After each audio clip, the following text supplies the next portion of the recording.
Today, I want to talk to you about 7 things that native English speakers don't really say and what you should say instead. That's coming up.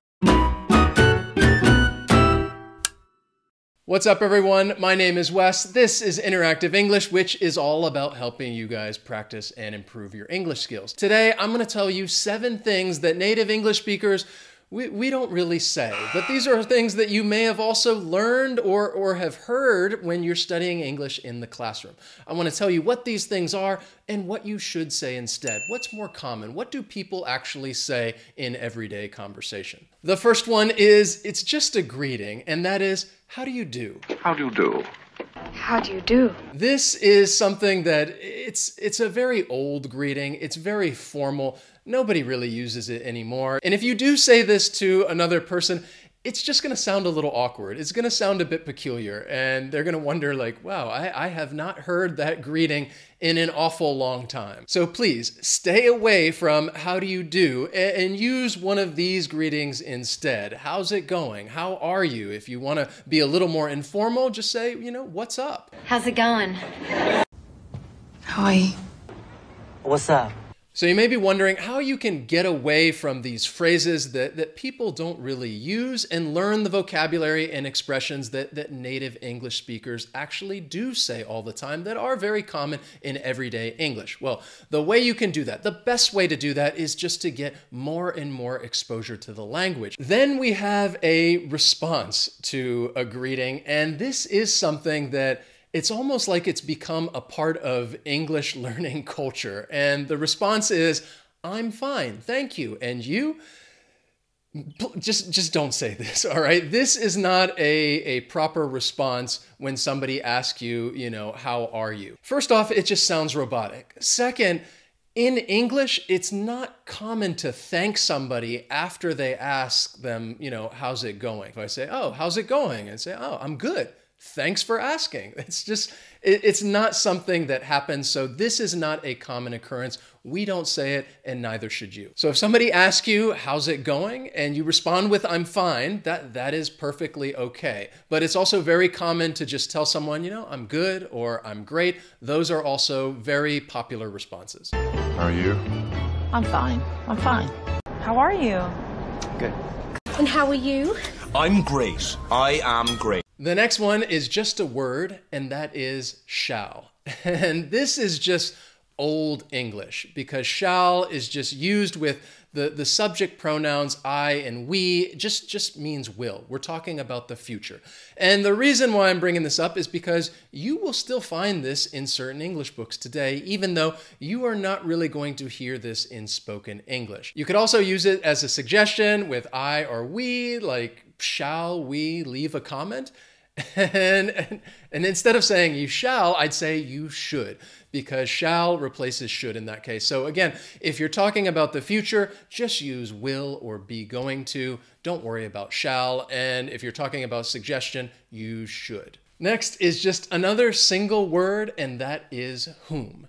Now, whom has just been overtaken by who. Even though, to be grammatically correct, whom is still used. You will find it especially in written English. But again, we're talking about things that people say. So the difference between who and who is used in the subject position and whom is used in the object position. What's important is that we're having a baby, and it doesn't matter who came on to who. Whom?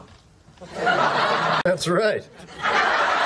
The word whom is used most often with questions because when we're talking about the direct object and it's an unknown person, chances are you're asking a question. For example, you could ask, whom should we ask for help?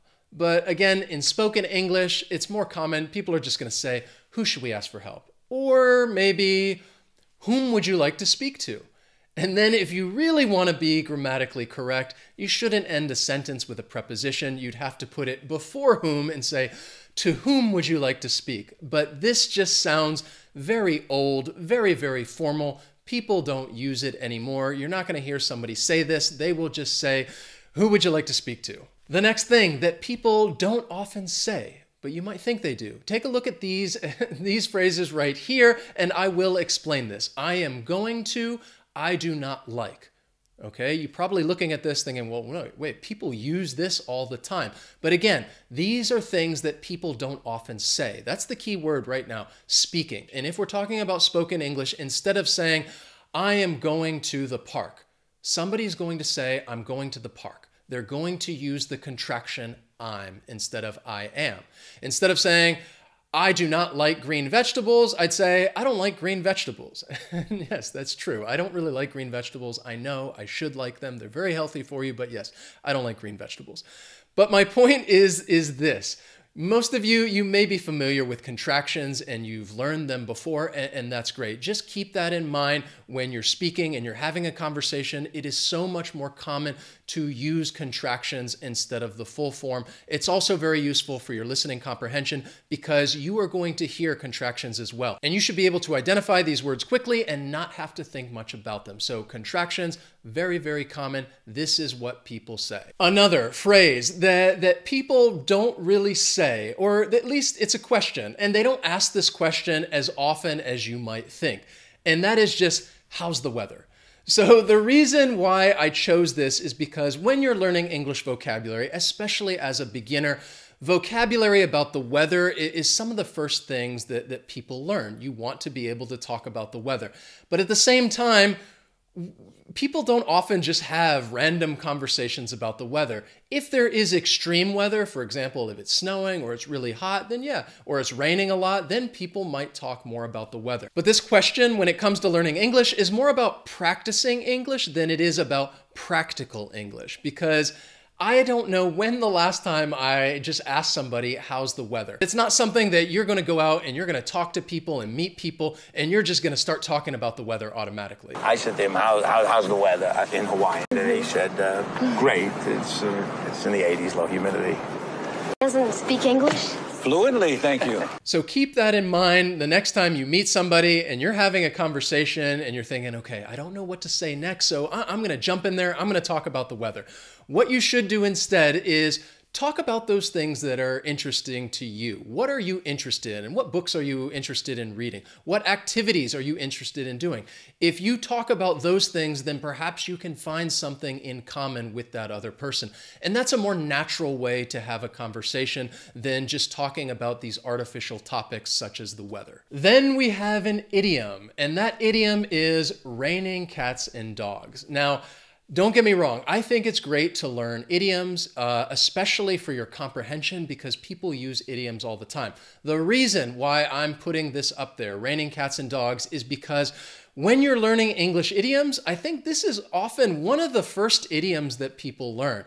People learn idioms like piece of cake, something's easy, or they might say, oh, raining cats and dogs, because we love talking about the weather. Even though you would learn this idiom, we don't really say it that much. I just say, it's raining hard. I don't really say, well, it's raining cats and dogs. You may hear it from time to time. You may hear it if you're watching a TV show or movie. Said it was going to rain cats and dogs. Wow, it is raining cats and dogs out there. But it's not one that people use often in spoken English. So instead of saying it's raining cats and dogs, just sound a little more fluent like a native speaker and saying, wow, it's raining really hard. Now you know 7 things that we do not say and what you should say instead. And if you found this lesson useful, I want you to write to me in the comments and let me know. And just ask me the question. Just say, how's the weather? All right. I want you to say, how's the weather if you enjoyed this lesson and found it useful. And I will respond to you and I will tell you what the weather is like. And we will have that artificial conversation that you may not have with other people in spoken English. Thank you guys so much for watching. Don't forget to hit that like button down below. And as always, I will see you next time.